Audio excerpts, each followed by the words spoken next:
mpuuga alangirira ki? Nze wano kulangirira kisa kya Katonda nti Katonda njagala era ali nange akyatambula nange.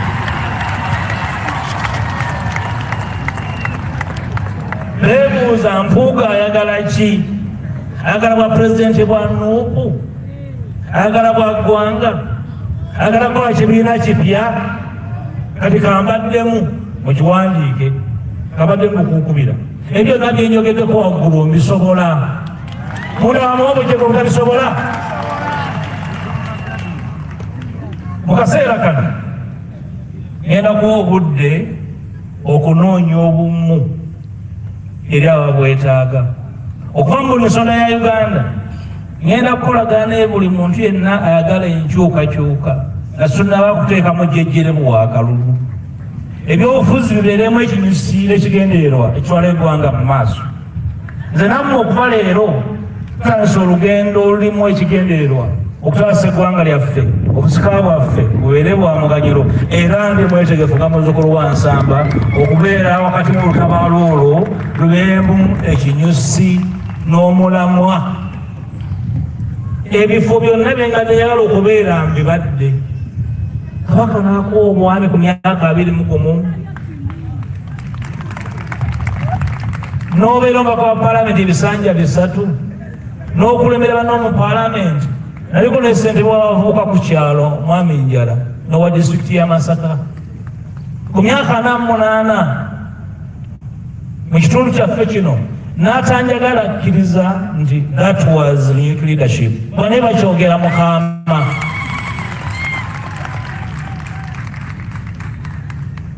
Njala kusinzira wano mbayite mwenna. Mukulu wange John Kenyon Chambers ne CP muganda wange owa Need nsaba ojje wano ngenda kwa eddakiika emu obuuze ku bantu. John Kenyon bamumanyi bamulaba nnyo.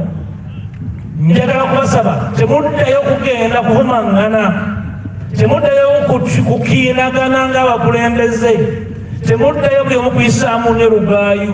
Muwuliziganye mu makati gammwe ngenda kubeera sigenda kuwummula. Katonda kyampadde amagezi, siina kinnuma, simagira, sibongootangako, sibayitako kiwandiiko mu paale gangamba nti saakirabye, buli kimu nkiraba era nkigoberera.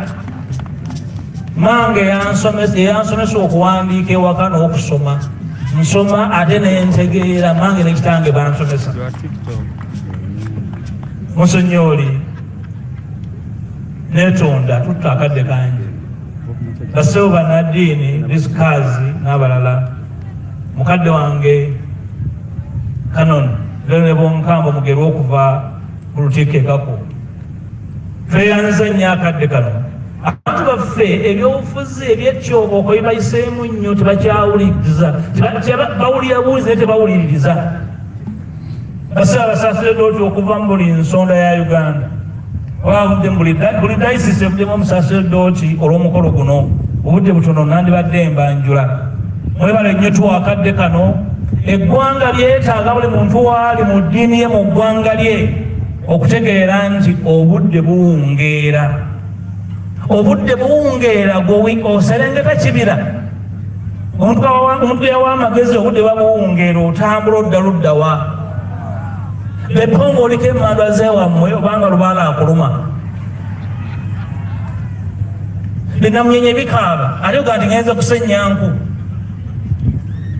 Mwebale nnyo omukwano abantu ba Katonda mwenna abavudde mu buli nsonda ya Buganda, buli ssaza weeri wano olw'okwebaza obuweereza bwe nkoze.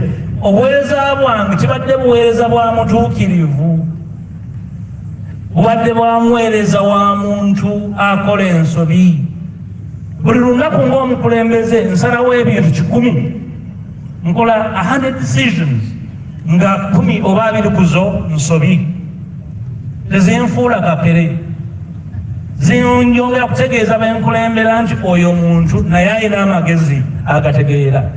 Era ekindeese wano okwebaza Katonda kwe kumwebaza okumpa amagezi ageeramula ne mmanya nti bwe nkola ensobi ngamba nti ensobi, bwe mba sikoze ensobi n'ennyonnyola kye nkoze atayinange nakokobereze n'ategeera nti ekyayogera ye mazima.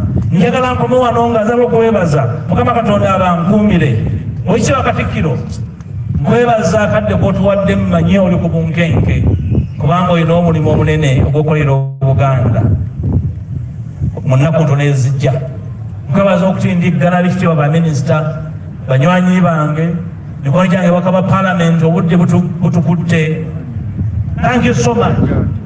Naweereza Parliament yonna nekkiriza nti mutabani wa Nsamba akoze obukulembeze bwe mu Parliament, so si kweyisaawo na kwetona maganzi. My brother Joseph, come and use a minute. I want to assure you that your fight is my fight, but because you've come from far, use a minute and greet these people and assure them that we are going to walk this journey together. Thank you, Joseph. Abasibo ne balnyabo edakika bampaddeemu ate ngenda kukozzeemu n'olw'ensonga eyo mwena mu biti byammwe bawadde ekitiibwa era nze wano leero okwebaza Katonda. Nvudde si gye nvudde naye gye nva Bwoyima e Bunyoro, amanyanja ze Joseph Kiiza Kabuleeta Amooti.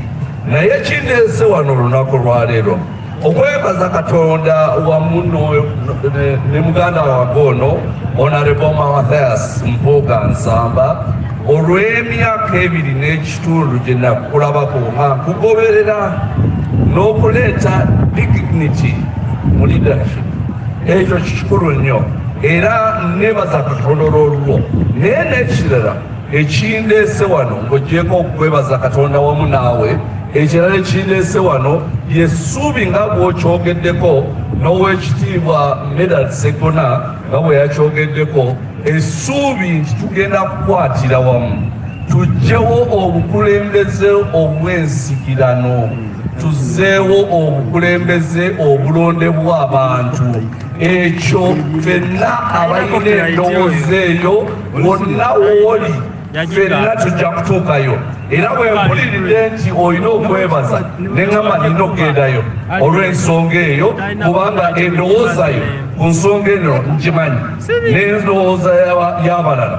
Tulina bannaffe wano be tuli nabo mu Holy Alliance, Honorable Asumani Basalirwa, Honorable Ken Kyamuzi ali wano emabega wange, n'abalala Mike Mabike n'abalala. Twakolayo alliance, ffenna tugezaako okukola kintu kyekimu, kuggyawo obukulembeze obw'ensikirano kubanga Uganda tugyagala. Njagala nga Honorable Nsamba bw'agyagala n'abalala bonna okulaba nti tusobola okukyusa effuga bbiriro lye tuba tulere gino emyaka gyonna. Ffe omuniidi nga maliriza ogwaffe gugamba ssente mu nsawo, kubanga bwe natambula eggwanga lino ne nditabaala nategeera nti Uganda si nsi njavu n'akatono.